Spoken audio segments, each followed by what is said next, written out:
Hey, what's up, everybody? Welcome to the Games Industry Executive Summary. This is Casey, and with us today we have the dashing Dave Fear. That's me. And I wouldn't say no. We don't have the what's his name again? Help me out, Dave. I'm looking for that movie, the Mafia movie. Godfather. The Godfather. Yeah. We don't have the Godfather. No. We have the analyst today, who's back. Yes, Manu Rosier. Welcome on board, gentlemen. It's good to be here, as usual. Awesome. Yeah. Gentlemen, let's just get into it. Let's do it. Why not? Yeah. I have 3 games. Okay. You have to guess. Okay. And we'll see if you can pass the test today. I hope this time it's a bit harder. We'll see. Are you guys ready? Ready. Okay. A rumor is going around. Sorry. Reading and looking at the text at the same time, Okay. A rumor is going around school that by looking at a TV screen at midnight on a rainy night, the face of your soul...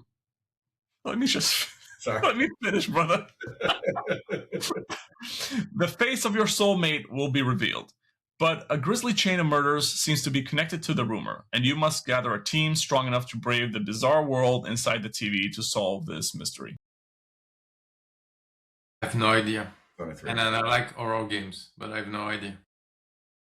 So what did you say, Dave? Persona 3. This is Persona 3. Nice. There you go. Oh, is it actually Persona 4? Oh shit, that's right. It is Persona 4. It is not Persona 3. It's a Persona. It's a Persona. Almost there. Okay. You had no idea, Manu, huh? No, I don't play Persona games. I find it boring. But let's see. This other one, I think. We start playing I started playing that when I left GDC, right, on the airplane going back to Philadelphia. And by the time we were landing, the gameplay was almost beginning. That's about 6 hours. Yeah.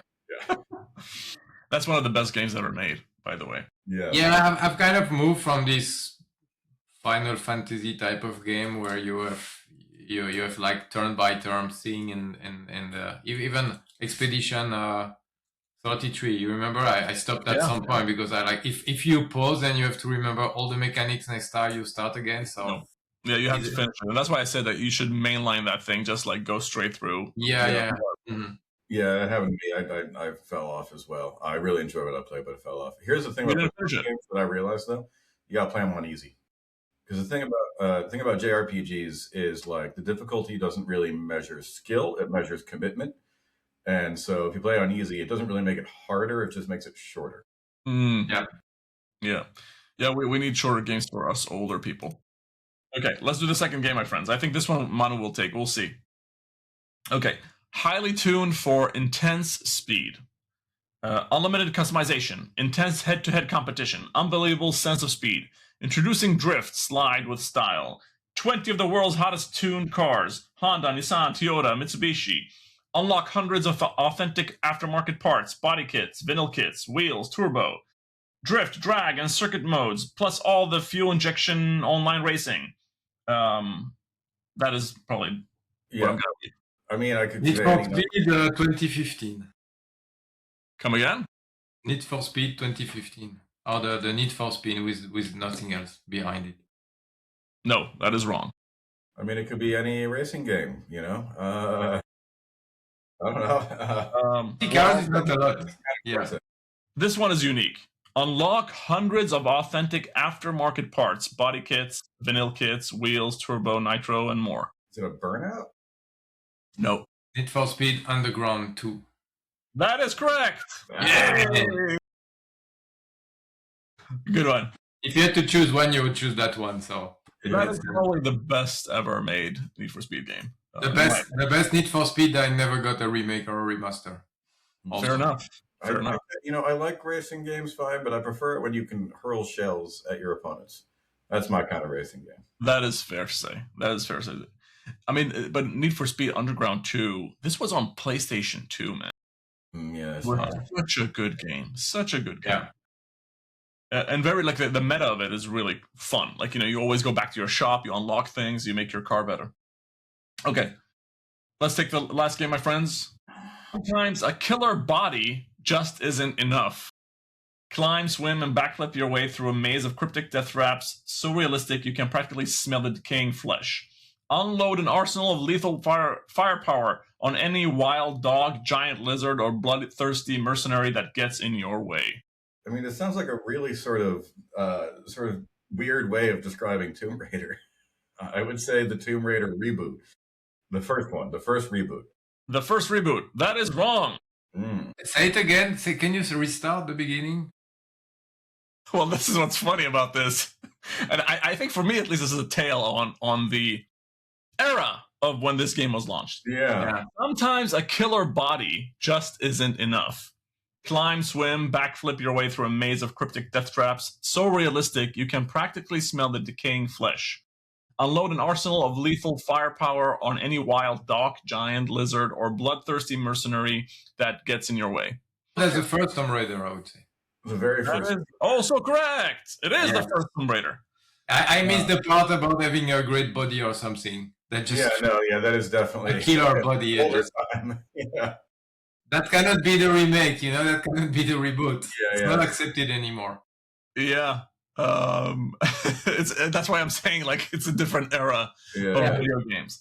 Really cool stuff. My friends, before we dive into the Steam charts, I wanted to show you this chart that I already prepared because I know you guys would probably want to look at it. This is Arc Raiders, Helldivers, and Marathon. And I think for me, at least, the thing that brought my attention to this, and I would love to have your comments, is the kind of like the all-time peak of these games, where Helldivers and Arc Raiders both almost 500,000 people on Steam, but Marathon sub 100,000. Yeah. Any thoughts on? Have you guys played Marathon? Have you looked at it? Any thoughts on this? I know I have some friends that are playing with it, and they say it's good, which is exciting because everyone was kind of afraid that it wasn't going to be, but it seems to have hit, at least with a certain kind of core gamery sort. I think the problem is that it leans closer to Escape from Tarkov than Arc Raiders, which means you will never get millions and millions of players for that type of game. I don't know. It feels like it's gone too much into the hardcore part of that genre, and it might be difficult to get. Maybe it's in the middle. It's not casual enough, but it's not hardcore enough. That's what I read. But the game is not bad. But what is the audience for that game? Yeah, and the hard thing about going after a hardcore audience, right, is they are very committed when you get them, but there's only so many of them. So if they're playing Tarkov, they're playing Tarkov, right? That is fair enough. I didn't know that the game was that hardcore in terms of is it very punishing? Is that what you're hearing, or? Yeah. Okay. I mean, again, I feel like I don't want to. I mean, again, I'm glad people seem to be enjoying it, but I don't want to play a punishing game from Bungie. I want to play a Bungie game so I can fire those guns at stuff all the time, Yeah, fair enough. I mean, the gameplay does look interesting, and I know that the minute to minute, the gun and handling and all that stuff is top notch. I do want to play it at one point in time, but I don't know when. We'll see if we can commit. Yeah, we have getting in there together. Friends were saying you play it solo like it was a roguelike. Like you just start and you start with the base kit, and then you just use whatever you find every time, trying to get better and better, and then eventually you die, like a roguelike. Got it. Cool. Then I got that out of the way, my friends. Let's have a look at the top 10. Top 10 there. I can tell you there hasn't been a lot of changes, but maybe you guys would like to comment. I have a question to ask you, Casey. And that question is Bongo Cat. So, did you see when I shared my screen? I'm seeing it now. Well, I'll tell you that okay, so I see. Okay, sorry. I'm sharing my screen, but in the background of my screen that you are not seeing right now is Bongo Cat. Bongo Cat. So, what can you tell us? What can we learn from the fact that you have started playing Bongo Cat? I wonder, give me a second. Let me see if I can actually share Bongo Cat. Is that possible? What happens if I do this? What do you see? Okay. So what you should be seeing, I know it's a black screen. But yeah, but what you should be seeing is I have a cat and I can move it around. Do you see that? Mm-hmm. So it's like it's an overlay. So if you imagine the default Windows widgets, remember those that we stopped caring about? You had the news and you had like the weather and all that shit. So imagine one of those is Bongo Cat, and it's a counter of the amount of times you are clicking your mouse and hitting your keyboard, and the numbers are going up, and you're unlocking new items, and that's basically it. And then you can customize your cat, and you can have it becomes almost like a cookie clicker type situation, but it's not your entire screen. And that's I think what is the cool thing here. It's like a small thing. And then you can unlock a lot of cool things and effects and stuff like that. You can do thumbs up and all that type of stuff. I actually unlocked maybe I can share that with you. Give me a second. And this really unlocks something for me. That this is how they're getting all these concurrent players and how they're sticking on top of these charts. This is not a game that you have to close. That is really smart. Give me a second. Let me see if I can do some effects for you. Look at that. Look at that all. So for you, you're seeing a black screen. But for me, I'm seeing the windows behind the cat. Yeah. Mm-hmm. So that's what's really cool. So the fireworks you just saw, you get a limited number of them. You have to continue unlocking them, etc. So there's a lot of cool stuff with that game. I haven't dived too much deep into it, but every 1,000 clicks or so, I get on every 30 minutes, I get something. I haven't dived into the Steam marketplace for this thing as much. Sorry, I'm trying to manage my screen here. So I haven't dived too much into the Steam marketplace. I think the most expensive item from Bongo Cat right now is at $150, something around that number, which is not too expensive. But I think I realize why this game is such high up or is so high up on the Steam charts. It's because you can just have it open up with your windows, and it's in the background and it's not intrusive, and you see the little cat go like this, which is really fun, and that's kind of my takeaway from Bongo Cat. I want to find out. I think this should be a project of yours, Casey, as a developer. Is think about ways of gaming the concurrent player count as an important metric for games. Think about something that you can play while you're doing other stuff. Bro. Yeah. When I this thing, it opened up a different part of my mind that I wasn't even thinking about before. Now the question is, how many people are actually on desktop? But obviously a lot, especially people who are working in an office. Yeah. And I think Bongo Cat just opened up a different dimension of video games that you can do in the background as you are doing other things. So I can see RPGs. You can do so many things. I can see a lot of things being done on this, like drip feeding people the content through this overlay. Yeah. So I'll keep you updated on the Bongo Cat thing. I recommend people installing it. It does do some fun things. You don't have to pay too much attention to it if you don't want to, but it's there. But now let's be serious and let's talk about Slay the Spire 2, which is in top number 4 and almost reached the Hollow Knight numbers. Crazy. That is one of those games like Cilantro that I just ain't doing. I have so many friends that play it. I feel like Slay the Spire is a super popular industry game. A ton of people that play it, but everyone's always like, "Oh yeah, I tried playing Slay the Spire, and then I lost feeling in my legs and forgot to eat for 3 days." And I'm so happy that everybody talked for ages about Hollow Knight. It was all over the news and everything, and almost nobody's talk about Slay the Spire 2. But when the game is released, everybody's playing it. So it's like the silent people. There's not that much negative or anything to say about the game. The game is just good, and if you love the first one, there is not even a question about will you buy the second one or not. You will, instantly. And I'm glad. My doorbell is wrong. I'm gonna go see what's up with that. Hold on. Is that me? But are you playing it, Manu? Yeah, I've played. I mean, it really looks like the first one, to be honest, but there's so many more things to do. But that's the kind of game I play when I have time for shorter sessions. So right now I didn't have time. And there you see there's a new protagonist. I can see I've never not even seen him yet.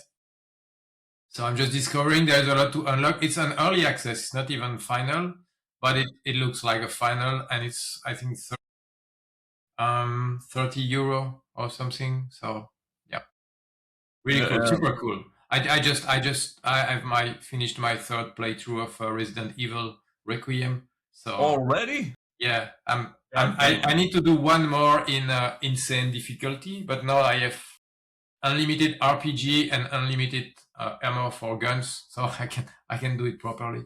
I can cheese it. Yeah. Fair enough. Is there like a nemesis mechanic in that game, by the way? No. Okay. No. It's really very segmented into different areas, gameplay, protagonist, obviously, because you play two character, and yeah, everything works. I'd say it's just it's very good. So many good ideas. It's just a good game, you know. Good polishing, everything works well. Nothing to say about it. There's just one section, but they always do that. They do always a section where either you play a different character or you don't have weapons and you have to be very slow and hide and seek kind of thing. So you have that, but it's like 10 minutes, not more than that. I think these part of the game is the ones that you don't want to replay usually. You want to replay the things where you kill the zombies and you do the puzzle. But when there are this small episode, it only makes sense for your first playthrough, I would say. Dave, Manu's talking about Resident Evil Requiem. I thought we were talking about Slay the Spire. But we are going to talk about that as well. But yes, that is definitely on my list. I think it's that and Pucopia right now are the things I really got to get to. Well, we'll get to that game as well to kind of like talk about what that is. That was a surprise to me. I didn't even know it was releasing or released. But I think a fun note here, my kids wanted me to buy Slay the Spire 2. It's only out on Steam, right? You can't buy it on consoles. We have a Steam Deck. And I was on the fence. I was like, hey, how about we just download the first game? And then we spent the entire weekend just playing the first game. Yeah, exactly. Yeah. And I think Manu was mentioning earlier that, you know, you could spend like almost like a full-time weekend just having fun with that game, with the second one. But we had a lot of fun with the first one. I was like, holy shit, like there's so much that game has to offer in terms of like giving back to you. And it's very addictive, very, very addictive. Cool. Let me go back quickly and look at anything else here. I mean, I feel like stuff are like, you know, right now we're in a position where things are just like, you know, it's hovering. Limbus Company. I think Limbus Company is still here. We talked about it last time. Yeah, we did. It's a gacha game, and I think I've asked my team to start looking at that because I feel like something is happening with gacha game going to PC. You know, gacha game are typically more Japanese type of games, and sometimes outside of the traditional platform. So two things. They are coming on HD platform, and also you have single player gacha games, which is also kind of new. So there's something happening there. I want to look at the numbers. I mean, I feel like the single player gacha games are still the children of MiHoYo. I think I mean, this is very interesting that you're mentioning that. So there are this rise of specific flavored type games. Oh, by the way, I'm bringing up Peak again just for the sake of. I mean, the friend slop era of games is on an absolute high note right now. Yeah, and there's so many of them that we constantly see. I'll bring up another. Give me a second. I actually want to bring up another one I want to show you today. Right now, I love that. Like hanging out with your friends is the best thing in the gaming industry. I think that's great. I think that is absolutely the point. Watch this one. This one is really cool. So basically, have you seen the movie Over the Hedge? Yes. Yeah. So basically, you're like a team of different animals, and you are collecting trash, putting them in a trolley or a bin or whatever you want to call it, and you're moving it from one side to the other, and that's the entire game. Yeah, it's good. I'm into it. I get the little vibes of RV there yet, definitely. Yeah, Yeah, exactly. To transport a thing. Yeah. I feel like it's almost like RV Berry at meets peak in some shape or form. It looks really fun. It's one of those things. I'm sure it's like a sub $10. You're having fun with your friends for like a weekend or two, and then you're moving on with your life. Yeah, I think, and this is so exciting because one of the problems with multiplayer games, and is that they do have, you can keep playing them, and so I think that's obviously been an issue with the industry overall. Is people aren't seeking out new games as much, and this whole friends love genre seems to have really split the difference. That they're making these like simple, repetitive, but like still entertaining multiplayer experiences that people still feel compelled to move on from and do a different one, and that's great. Have you guys seen the poop your pants one? Did I show you that one? I don't believe so. This one, I mean, this one I want to play the audio for you. I'll see if I can do that. Give me a second. Give me a second here.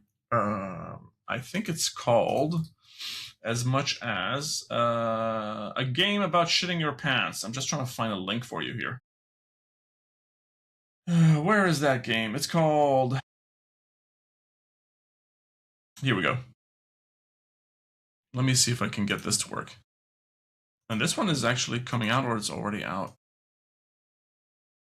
Here we go.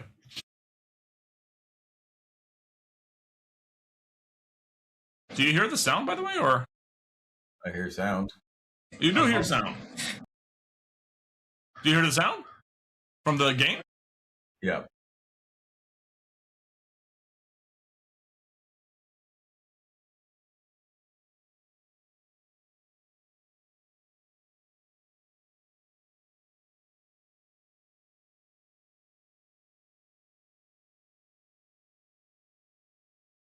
It's very nice. Visually, but conceptually, it's feeling a little more Roblox to me, definitely. Is that Roblox? Yeah. Yeah.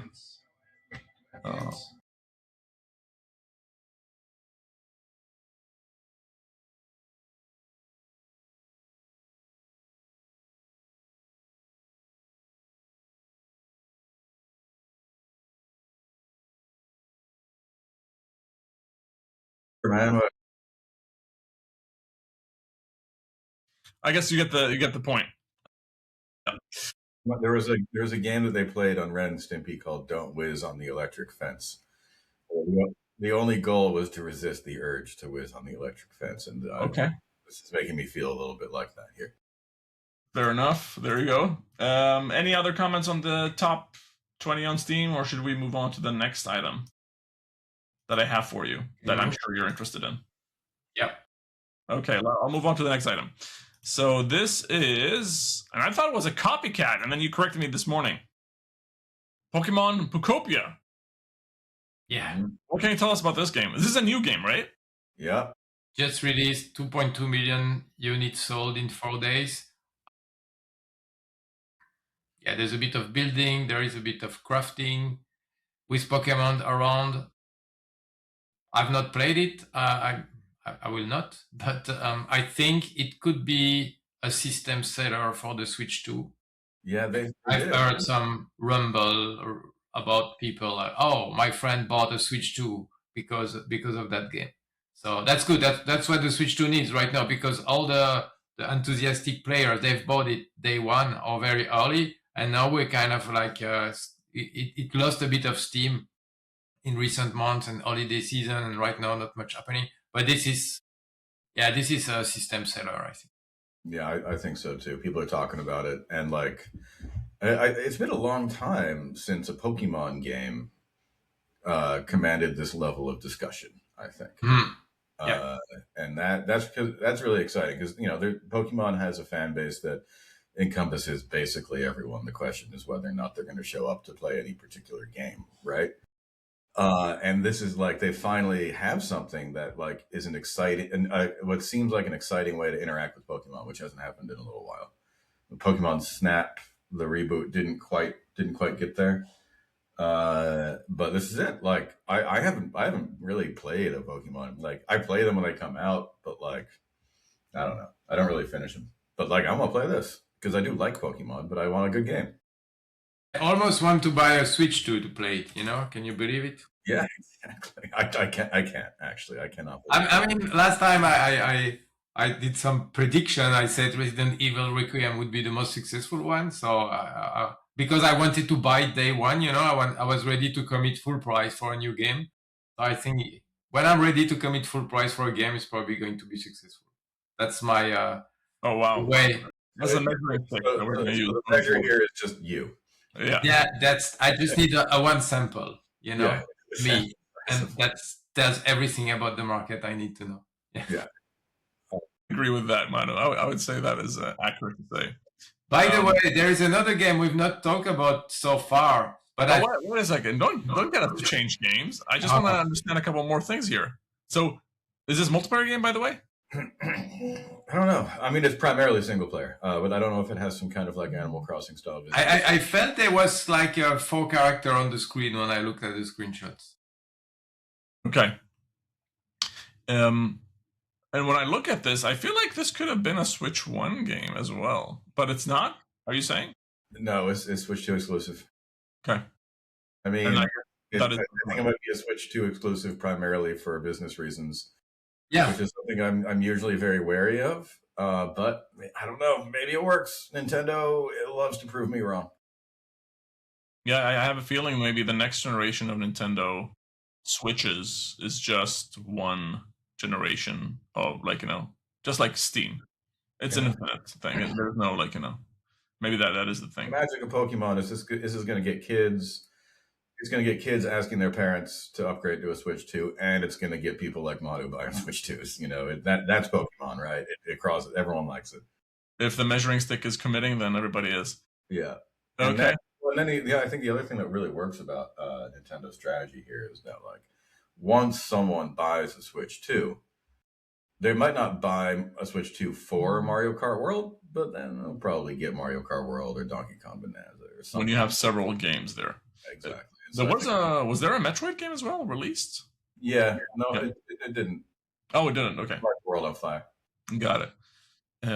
Yeah, we'll see. I hope I can travel to Japan this year. I mean, you remember last year, I was really hyped. I sold my Switch to buy a Switch 2. It came out too expensive, so I did not do that. I went to Japan to buy one, but it was very hard to find one in the wild. Mm-hmm. But maybe this year I'm going to go back to Japan, and maybe the availability is a lot more. So we'll get our hands on it. We'll see. Okay. What was the other game you wanted to talk about, Manu? Crimson Desert. Crimson Desert. Yeah, that's making headlines. What's going on with that game? This is a game. I read the pitch. Witcher 3 meets God of War. Really? Built by a Korean MMO studio, but it's a single-player game. It's a single-player game? Wait, I thought this was Wait, okay, I'm confused. I thought this was an extant MMO. That's what I thought as well. That's a single-player MMO. So a single-player game, but it feels like an MMO, but it's it's a full price. It's a $70 game, okay? So it's a full premium single-player experience made by people that do MMOs. But so what was the MMO that was like this? Where Wind Meets. Where Winds Meet. Wow, I thought Crimson Desert had been running as an MMO for a long time. What am I thinking of? Oh, that's what I thought as well. Yeah. It wasn't this the one that we saw last year at Gamescom? Yeah, I think so. I don't know. Okay, but this game is already out now. Oh wow, look, there's trains and stuff. That's interesting. And they are like big boss fights, apparently. It was Black Desert. That's what we're thinking of. Yeah, please. Another desert. Another color. This really clears up a lot for me right now, because I had been thinking that this whole time. And apparently it was maybe designed to be MMORPG first, but then they moved it. Mm-hmm. It does look very interesting. I love that, at one point you saw dragons, and at another point you saw a train. Yeah. I don't know. It's just that it feels like I hear a lot of noise now about it releasing in 1 week, and if it gets good reviews, you will have probably the Korean audience there, maybe also the Chinese audience there, and I mean, you can fly, you can do so many cool stuff. Apparently, I'm very curious about this. I mean, so is it by the Black Desert people, or what is it? Something Abyss. Something Abyss. I forgot the name. Pearl Abyss. Pearl Abyss. Thank you. Yeah, it looks beautiful. So Pearl Abyss is black. Pearl Abyss is Black Desert. Okay. Full circle. So this is why we're just doing different colors of deserts. But it's funny. I'm very confused about the pitch. Like I don't really want MMO style combat or like an MMO feel in my non-MMO games, but I don't know. Maybe I do. Maybe I just haven't had the right one yet. So they will get all the. Here's the Witcher bits. The realistic, colorful Middle Ages thing. So they will get all the Black Desert players to be funneled towards this game. You know? Well, it's a smart way as an MMO studio, right? Because you can release a new game without necessarily cannibalizing your. Yeah, exactly. It's almost like a DLC, a paid DLC. Yeah. 100+ hours paid DLC. Yeah. This is it feels like it's a combination of different games. Mm-hmm. I mean, what's the game called that came out last year? It came out in February, I believe. The RPG from Croatia. It feels like it's that game, and then there's a bit of Final Fantasy in here. There's a bit of, I don't know, a mix of things. Yeah. I'm curious about this. I might buy it. Watch out. Man, I mean that means it's going to be successful. Yes. Okay. I feel the urge to purchase it maybe because it's not like yet another Final Fantasy or or another Ghost of Yotei or the same thing as before. It feels more dynamic than the medieval game. What is it? Kingdom Come Deliverance. A bit That's less the one I was RPG. trying to get to. Yeah, very it's not Croatian, by the way. It's Polish. Yeah, that's Polish game. No, is that Polish? No, that's Croatian, right? It doesn't matter. We'll figure that out. Well, it matters for them, so let's. I don't think it's Croatian. I thought it was Croatian. Let's see. I'm pretty sure it's. No, it is Croatian because the entire game takes place. It's Czech. No, it takes place in the Czech Republic, or in Bohemia. Is Croatia and Czech Republic the same? No, it's Czech. Sorry, Czech. Those are different countries. Czech Republic. Yes, that's the one I was referring to. Yeah. Let's not do some GeoGuessr game here. I don't think you would win that one. Well, it's also not Polish, so we're wrong. I'm half right. Yeah. It does look really interesting, this game. It does. And I think, by the way, just a final note here from me at least, it feels like launching right now is a really good timing. Mm-hmm. I think that's right. Yeah. Is GTA 6 still this year? I mean, as far as we know. Okay. I just double check every episode. I'll double check is GTA 6 this year. I think you'll know. Yeah. No one will shut up about it if it gets delayed. I'll be the first to know. Yes. Absolutely. Anything else on this game, gentlemen? No, it was not. I not even posted it because I will post the numbers probably next week when there is some good stuff happening with it. We're looking forward to that. Mm-hmm. I mean, it looks really interesting, but maybe it's one of those things where I wish I had the time to play it, if that makes sense. Oh, it certainly makes sense. Yeah. Mm-hmm. Okay. What are the other things you'd like to talk about, gentlemen? What we got on that list? We got some hardware stuff. We got some loot box stuff. Yes. Okay. The loot box stuff? Is that what you want to talk about? Yes. Okay. Because many years ago, I wrote that all these loot boxes are basically like Kinder Eggs, Kinder Surprise. Okay. And for some reason, it's not accepted for video games, but it's accepted for toys. And I've made a comparison with Labubu or Magic Cards. Like everything is fine with that, but whenever it becomes digital, it's kind of a problem. I mean, Magic the Gathering card has been since forever. You buy packs, boosters, That's obviously a loot box. Yeah, that's physical Panini. Oh, I also like to reference Panini stickers for football teams. But Yeah. it's Panini because I don't know, like you make it and it's like, oh, what's inside? It's. I mean, FUT is Panini, okay? It's Panini cards, it's Panini stickers, but for some reason it becomes a problem when it's video games. So, and it is maybe it's a bit more predatory than in real life, but I mean, you see all the hype about the Pokemon card, and some shops they have to make sure people they don't buy all the stock of booster pack and things like that, and all the second hand market and things like that. I don't know. I feel it's a bit unfair to video games to be treated in such a harsh way, while nobody has ever attacked, I think, Pokemon about the randomness of the booster. No, what happens in this world of things? Sorry, Dave. What happens in this world of games is that stores, like the data for the drop rate, is very open after like a day or two, because these stores buy a bunch of packs, they open up like 10,000 cards or whatever, and then they give you like the data. It feels like on the digital side, the data being published, right? Yeah. By the Pokemon company itself. Because then it's not them opening packs and collating data, it's just the Pokemon company telling you, which is what the loot box regulations demand, right? It demands that they actually publish the official internal drop rates. Yeah. In China, they have implemented the mandatory percentage drops, I believe, if I'm not mistaken here.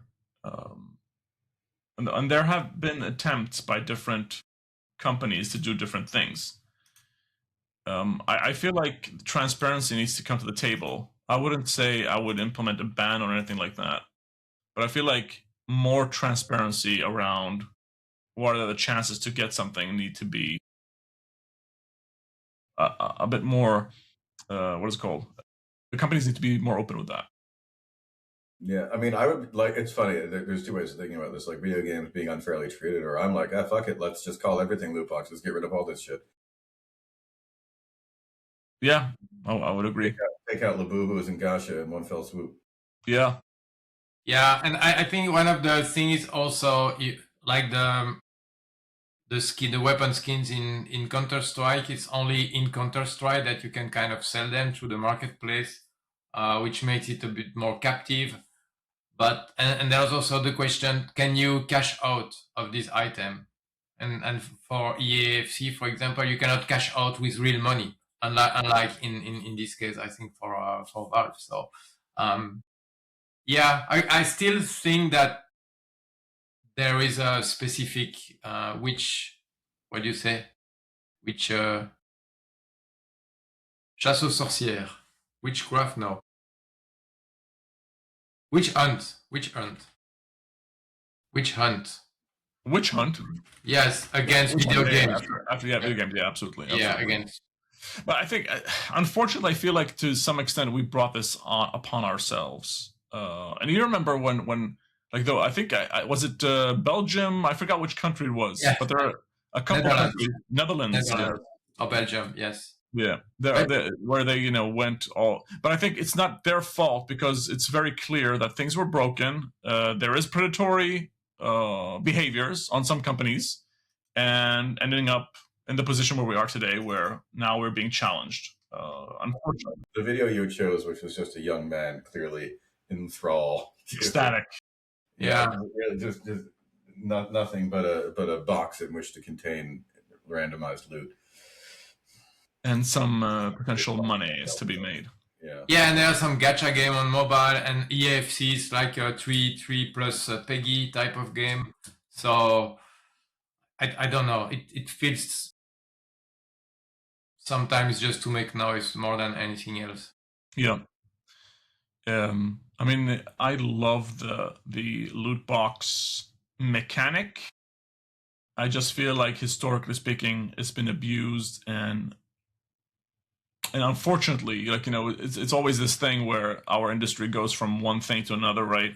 Now, nobody almost talks about loot boxes, generally speaking, in games. Interesting because like randomization is like used as rewards outside of what we would traditionally think of as a root blocks because clearly it's an incredibly effective neurological tool. Diablo has random loot. Like every game with loot in it has random loot. It's just a question of whether you're paying real money for it, and then whether you can get real money for it afterwards. So yeah, that's a topic that has been around for a while, since forever almost. So that's what I wanted to talk about, and maybe the transition, if we can transition. Absolutely. To Fortnite. Yeah. Are you talking about? They don't have loot boxes anymore. I mean, they used to have. I think in the beginning, maybe they now. Have loot boxes? I don't think they have loot boxes. I think in the beginning they had loot boxes. No, they never. Or Save the World. Or Save the World. I don't know, but also no one gives a shit about Save the World. So. Well, hey, you will because now it's going free to play. That's the big news. Oh yeah, I mean, yeah, but I can't believe that didn't happen earlier, actually. But I sort of assumed it had. But so what? Are people? I saw that. Yeah.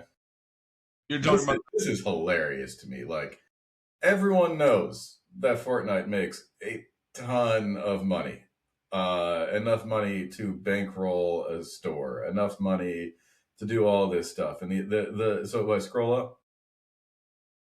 The fact that this is the messaging that they're using, let's go down.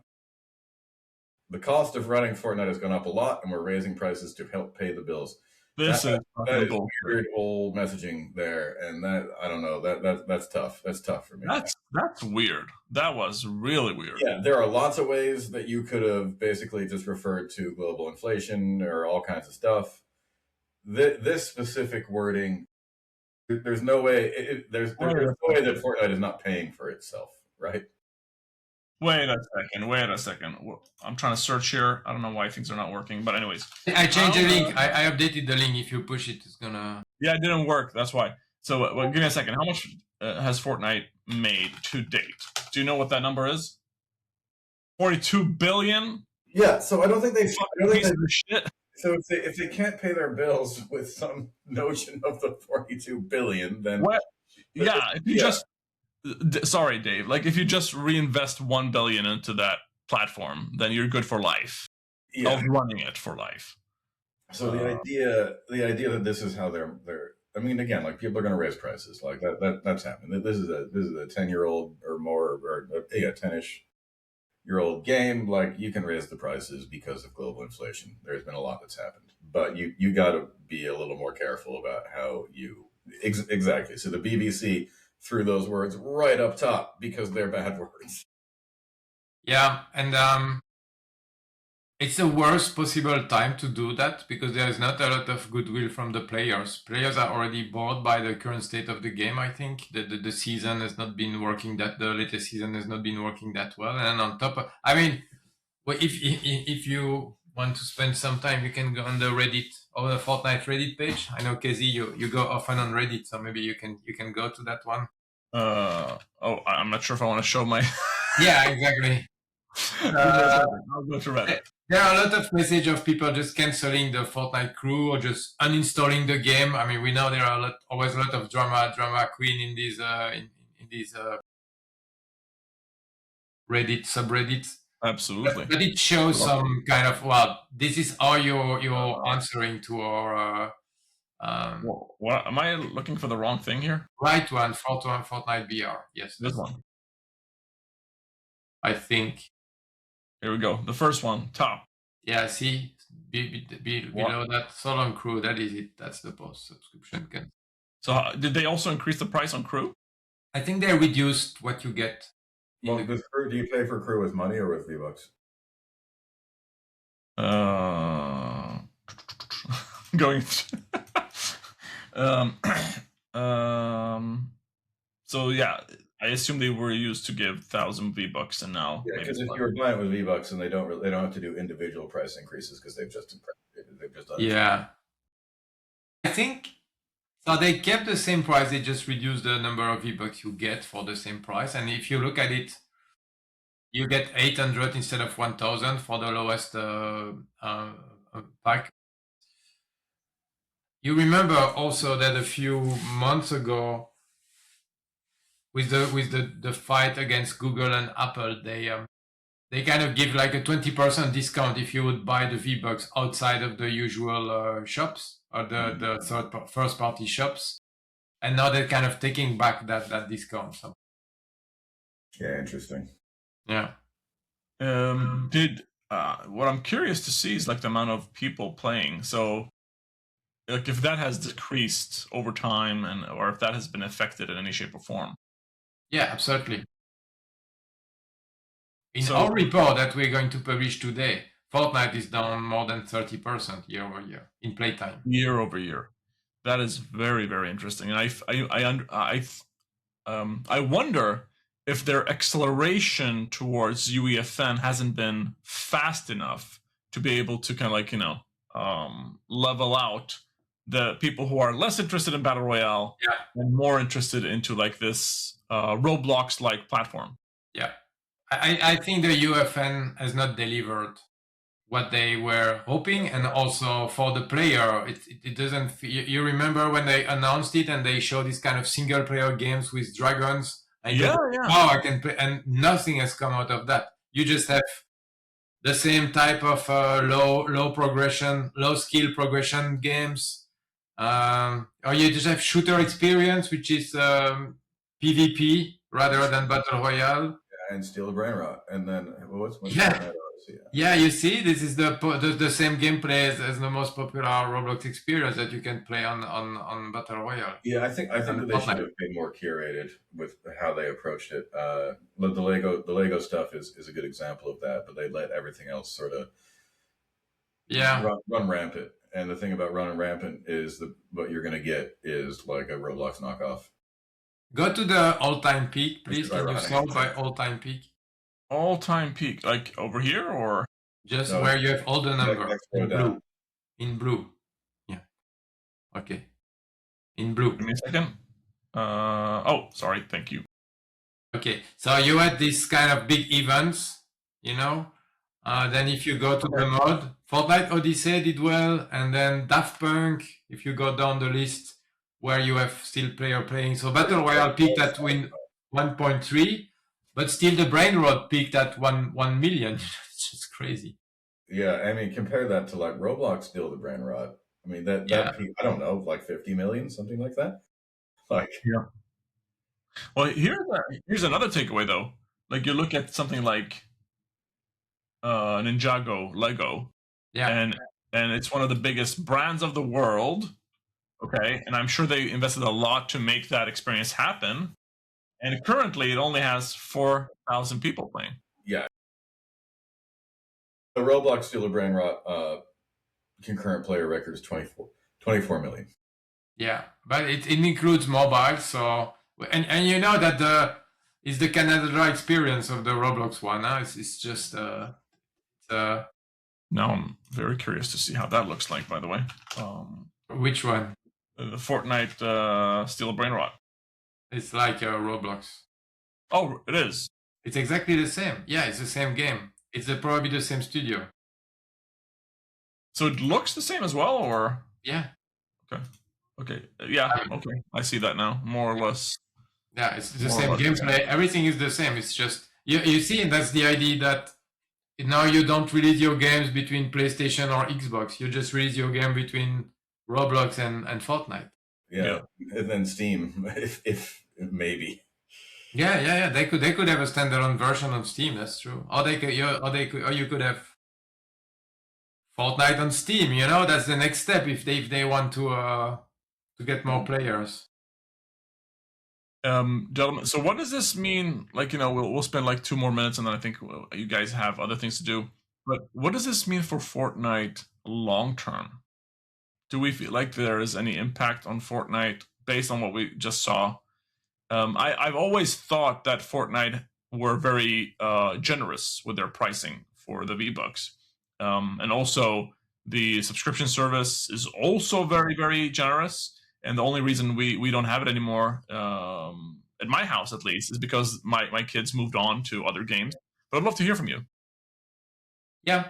But at the same time, when you look at the price of the item you can buy, it's one thing to say, oh, I get a lot of V-Bucks, but then you look at what can I buy with my V-Bucks? And ultimately, the skins or the bundle skins are still around $20. The car skins, the sneaker skins, the sneakers are around $9. Yep. So it goes very quickly, you know, you can spend very quickly a lot. And I think one of the problem also is the inventory fatigue of the players, because once you have like 200, 300 skins, like, does it really make sense? I get a new one. Whenever I play Fortnite, like now the thing is like my old skins are now like the super valuable. Everyone's interested in that. Yeah, exactly. So like, I don't really care about the new ones, you know. You like, can sell your account, you know. John Wick, you know. Mm-hmm. Absolutely. We're going through the store here a bit and see what's up. But I agree with you. If you've had an account for like 10 years ish, well, maybe 8 years. I gotta buy the Flash. I don't. 10 years, 9 years soon. 9 years. There also have been some very, like, you know, when we can introduce things to your platform that devalues the platform, like a lot of weird, like let's say as an example, Mr. B skin. Okay, like what are you gonna do with that? Yeah, I mean, if you're a Mr. Beast fan. Yeah. I mean, if I was Epic, I would consider creating a marketplace for skin trading at this point. Like, why not? Yeah. Okay, this looks good. This is the avatar. Just, yeah, it seems like. Sorry, go ahead, Dave. As I saw his Lego version down there too. Yeah. They often have the Lego version if you play Lego Odyssey or Lego Brick Life. That was super interesting when it came out in the beginning. Like me and my kids were really into it, and we were like, you know, building our island or whatever in Lego, and then, you know, getting more resources and all that stuff. Yeah, I mean, Lego survival games, great pitch, makes a lot of sense. Yeah. Great stuff, gentlemen. Thank you so much for highlighting so many things, especially at the end there, where we got to learn a bit on what's happening with the Fortnite world of things. I guess, you know, they need to pay the bills. So if you are out there listening, please do go help out Epic. They don't have enough money. Drop a coin in that cup, you know. Run Fortnite.